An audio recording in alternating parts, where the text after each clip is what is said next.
welcome back to another Anime Kingdom review. See my title below. Yes, this is on episode 2 of Recreators, and literally this episode was another freaking awesome episode, I gotta say. Like, I love the first episode, and this second episode, like, at first, I'll be perfectly honest, at first, I was a little scared because it was going a little slow, and normally I would be pissed at that if it was a 12 episode season, but I was like, you know what, it's okay. I'm okay with it being like a full-blown introductory kind of, info dump of an episode, since there is, it's already established that there's going to be like over 20 something episodes. So I was like, okay, that's fine with me. They still need to introduce all the characters and everything, still need to kind of further explain the world and the main plot and everything. So I'm okay with these first episodes being, kind of slow and just more info dumpy than action.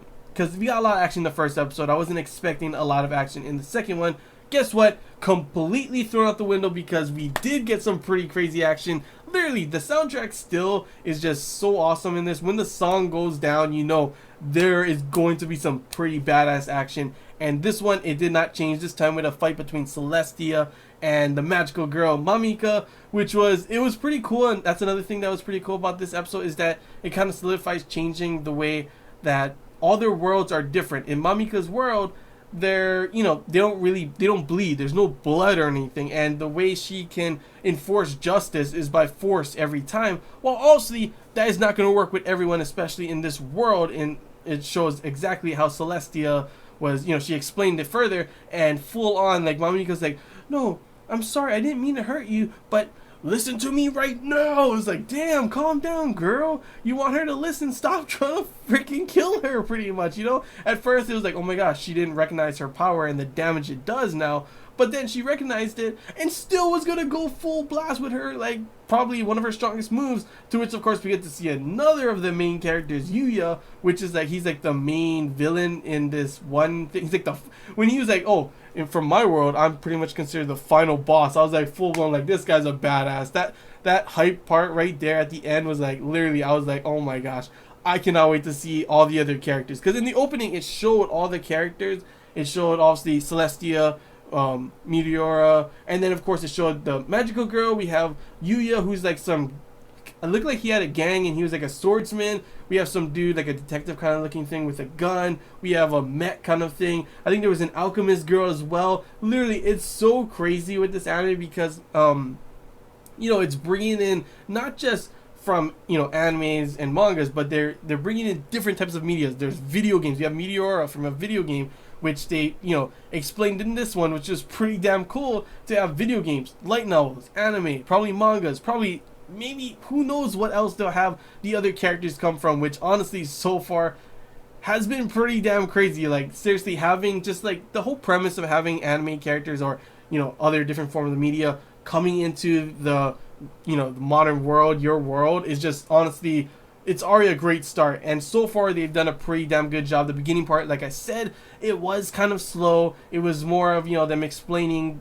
the possibilities of what's going on in this world, how their worlds are connected, what the main antagonist's goal is and everything. And then, of course, after, it got pretty damn cool with, the whole thing of Celestia meeting her, creator, pretty much, to which, yeah, the creator is just like you would expect, kind of a, otaku who lives at home, loves anime and manga, and that's why he's making the story and everything. There's nothing wrong with that, okay? There's literally nothing wrong with that. But it was pretty funny because it was kind of your, cliche character in what most people would think would be the writer for that story. And it's pretty funny because you'd probably, like, for them, it's probably so sad. Come on, finding out your creator is like that instead of like an almighty person kind of thing. That's gotta suck, honestly.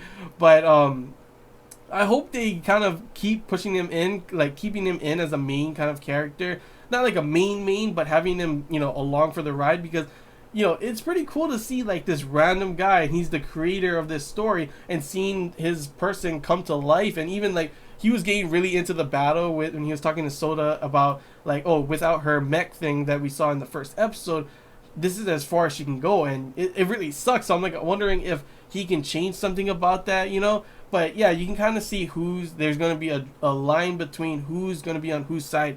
Some people are already going, like Mamika, she's full on, seems like she's not going to change her mind, and she's going to stay with our main antagonist.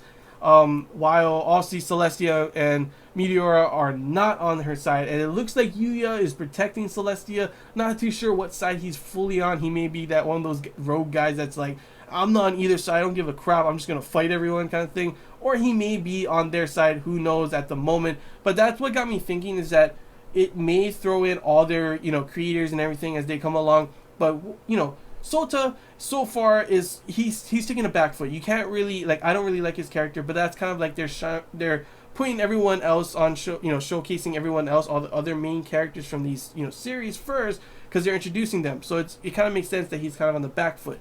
But I actually think, I'm predicting, I could be completely wrong, but I think what's special about him and why the main antagonist sees him, seems to know him as well, is that, we already know that he started, from the first episode, that he wants to be a writer as well, and he obviously had some drawings that Celestia was going to look at, to which that part, I think it would have been so funny. I really wish they did put that in, is that drawing was like a doujin of her or something, and that would have been completely hilarious, like a hilarious moment to see, honestly, if they did put that in. But other than that, it would be cool, like his powers, suddenly it seems that he can change all of their stories or something like that, That's what I'm thinking is going to end up happening. He ends up becoming like, because in the synopsis it says that everyone becomes a creator kind of thing. So it would be cool to see if he can change other people's creations, or if he makes his own creation. I'm not too sure how it's going to go with that, but it's going to be something along those lines, and that's how he is our main character, like our main character that's not from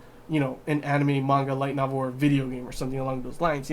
So it's definitely pretty interesting to see where he's going to go along in the future. Right now kind of just a bland character, just there at the moment, but it's okay because everything else at the moment is just super badass. When the action part happened with Mamika versus Celestia, and the song started going on, man, the soundtrack is literally the star of this anime for me at the moment. Like, I love the story, I love the whole premise of everything, the action is pretty cool as well, but literally the soundtrack is just plain awesome. I love the opening. The ending was nice as well. We got some fan service in that as well, with seeing Celestia in like a bikini and stuff like that. I mean, it does show that a potential that Yuya is on their side, and also a potential that we will see Celestia's character, or her creator, a lot more often as well, which is pretty cool. But who knows? The ending could just be an ending showing that kind of stuff. But yeah, the soundtrack, when the song went down, it was super badass. The opening was awesome. The ending was awesome. And honestly, I cannot wait to hear more music. That is one of my favorite parts of this anime so far. And literally, hopefully, like, it continues to go like this, with like some introductionary kind of info dump in the beginning, and some crazy action with awesome music, as always, would honestly be pretty awesome. But yeah, that's all I really gotta say, guys. Hope you guys enjoyed this Anime Kingdom review. If you have any questions, feel free to comment below. This anything I missed and you want to talk about, comment below as well. And if you did enjoy it, like, if you haven't already, feel free to subscribe for more content. And yeah, honestly, I can't wait to see the next episode. First 2 episodes so far, done a great job at kind of splitting up the explaining kind of info dump parts and the crazy action parts. And honestly, I am so hyped for the next episode.